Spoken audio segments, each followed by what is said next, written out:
I'm Dan Ackerman, and we are taking a very first look at the Acer Aspire S7. This is a very thin, very light Ultrabook. It's got a very nice minimalist white design, and on the back, something we've seen very rarely. It's a glass back of the lid right here. We've actually only seen that on the HP Envy Spectre. Here it is again. It's Gorilla Glass, so it's actually very sturdy. You might be a little concerned about having glass on the back of the lid. It didn't really bother me. But it's not just another cool Ultrabook. It's actually something surprising. It is one of the very first laptops that we've seen built with Windows 8 in mind. That's right, it's got Microsoft's not Metro interface. I'm not even sure what they're going to end up calling this.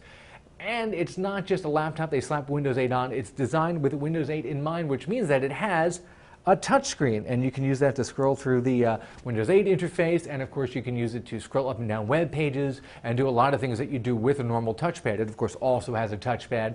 When I was playing around with it, I found that I would use the touchpad most of the time, but occasionally I'd find myself reaching out and, let's say, flicking up and down a screen or tapping something to open it. So the touchscreen is really natural for navigating through the Windows 8 interface, where you may have a lot of programs open and you can flip through them just by going like that and dragging the program on there. If you want to see which programs you have open, it's a little bit of a more complicated move.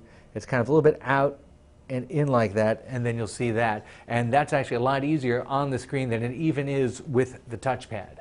One of the smart things that people are doing now with touchscreen Windows 8 laptops that maybe they didn't do in older touchscreen laptops, which we saw one or two every year, is the hinge feels like a normal hinge like this, but when you hit about this angle, it actually gets much stiffer, which means you can reach out and touch the screen, and it's not going to move the screen as much. The keyboard is a little bit shallow. This is a very thin laptop, and that's what happens sometimes. I like a little more travel in my keys. I found myself making a lot of typing mistakes. But the touchpad, fairly responsive for multi-touch gestures, not really that much super improved over what I've seen in current Windows 7 laptops, and certainly still not quite as fluid as Apple is with the touchpad moves.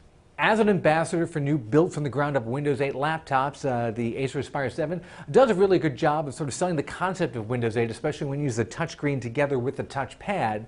That said, even though this is a very thin, very light, very premium feeling laptop, they're looking for about $1,400 for this. I know it's got an Intel Core i7 processor and an HD display. That's still a very, very premium price, something a lot of people are not willing to touch. I'm Dan Ackerman, and that is the Acer Aspire S7.